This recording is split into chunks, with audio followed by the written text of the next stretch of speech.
भक्ति देवी का स्वास्थ्य दिन प्रतिदिन गंभीर होता जा रहा था।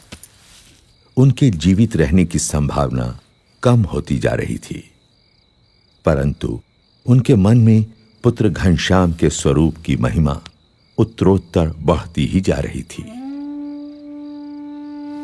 घनश्याम, हाँ माँ। तुम मेरी कोख से जन्मे, परंतु मैं तुम्हें कभी भी यथार्थ नहीं समझ पाई। फिर भी मुझे इतना विश्वास जरूर है कि मुझे तुम्हारे रूप में साक्षात भगवान मिल चुके हैं। लेकिन अब मुझे सिर्फ इतना ही समझाओ कि किसी अन्य मुमुक्षु को सदा के लिए भगवान से भेंट करनी हो तो वो कैसे संभव है? हाँ माँ, सच्चे भगवानमय संत के सत्संग और प्रसंग से मुमुक्षु को भगवान की भेंट होती है।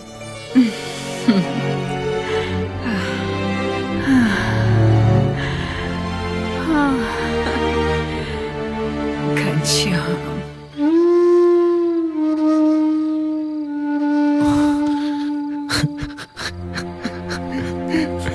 पिताजी,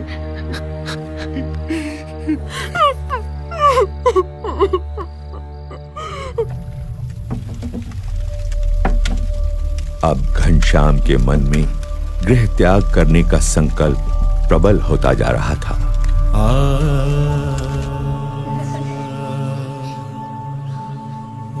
उनका वैराग्यपूर्ण बर्ताव देखकर अयोध्या वासियों को भी चिंता रहती थी कि घनश्याम कहीं चले तो नहीं जाएंगे।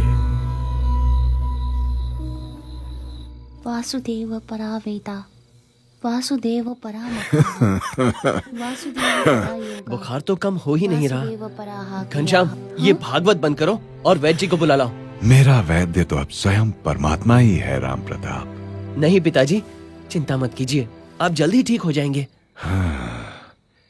मैं ठीक होता हूँ या नहीं, तू मुझे एक वचन दे। जी जी जरूर, बोलिए पिताजी।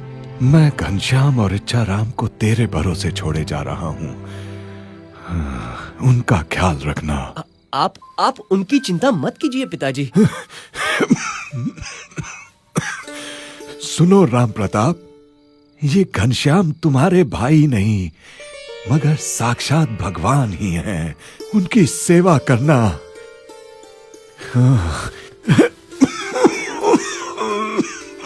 पिताजी, ये लीजिए।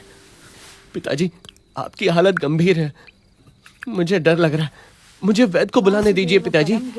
मेरी हालत इससे बेहतर कभी नहीं थी राम प्रताप। साक्षात परमात्मा घनश्याम यहाँ प्रकट हुए और हम सब धन्य हो गए। और सुनो सुवासिनी, मैं तो आप इस संसार में रहूं या ना रहूं, मगर तुम इस घनश्याम की देखभाल करना। हाँ, घनश्याम अनंत जीवों के कल्याण के लिए जन्म लिए हुए हैं। लेकिन देखना, कहीं राम प्रताप ऐसा निमित्त ना बने कि घनश्याम इस कुल को छोड़कर सदा के लिए घर से निकल पड़े। मैं घनश्याम की सेवा जरूर करूंगा, मगर पिताजी, आपका शरीर। राम प्रताप, मेरा शरीर यहाँ है, किंतु घनश्याम की कृपा से मेरी आत्मा तो अक्षरधाम में विचरण कर रही है।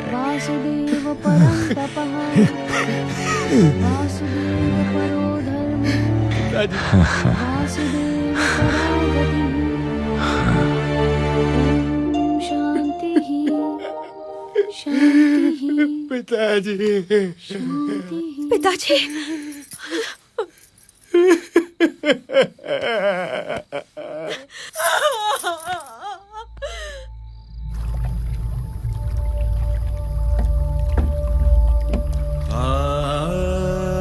घनश्याम की अयोध्या की लीला समाप्ति पर थी और कल्याण यात्रा उन्हें निमंत्रण दे रही थी। वैसे भी अयोध्यावास तो उनकी कल्याण यात्रा की भूमिका भर था, मात्र एक पड़ाव जहां से घनश्याम अपनी कल्याण यात्रा का आरंभ करने वाले थे।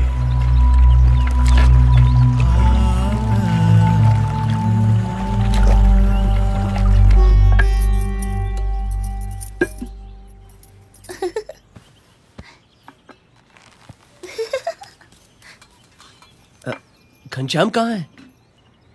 यूं तो रोज सरयू स्नान के बाद घर लौट आते थे, किंतु अब तो पूरा दिन मंदिरों में ही बिताने लगे हैं। ऐसा कब तक चलेगा? पिताजी उसे मेरे भरोसे छोड़ गए हैं। लोग कहेंगे मुझे भाई की चिंता ही नहीं है। अभी खोज लाता हूँ उसे। भोजन तो करके जाइए। नहीं नहीं, अब तो लौटकर उसके साथ ही भोजन करूंगा। अरे रुकिए,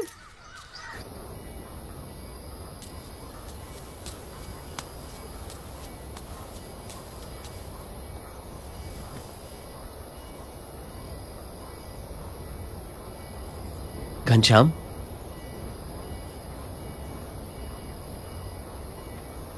पिताजी के जाने का दुख मुझे भी है, मगर इसका यह मतलब तो नहीं कि जीवन भर उसका मातम मनाते रहें। छोड़ो ये उदासी और घर चलो।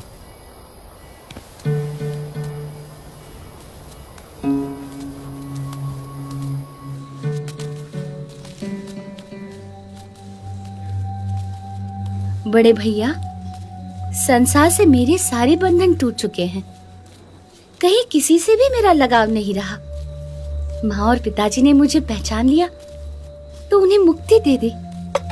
अब जो जो मुझे पहचान लेंगे, मैं उनकी मुक्ति के द्वार खोलूंगा। मेरा जन्म अनंत जीवों की मुक्ति के लिए ही तो हुआ है।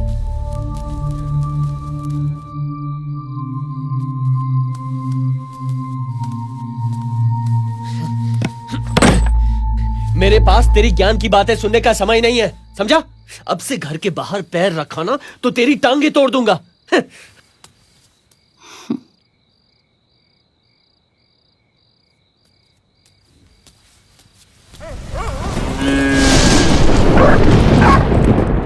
घनश्याम पर आप इतनी सख्ती मत कीजिए, वो अपने आप ही ठीक हो जाएगा।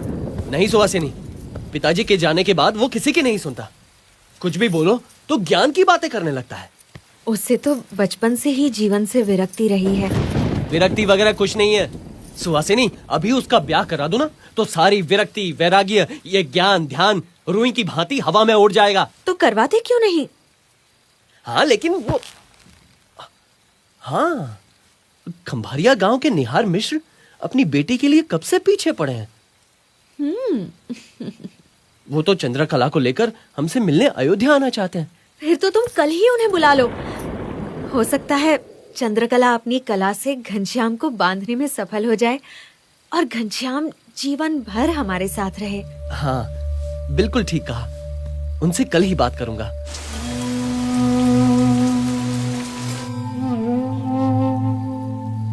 चलो भोजन ले लो, रात बहुत हो गई है। तुम्हारे भैया और इच्छाराम तो भोजन करके कब के सो गए। तुम्हारे हाथों का ये अंतिम भोजन ले रहा हूँ भाभी।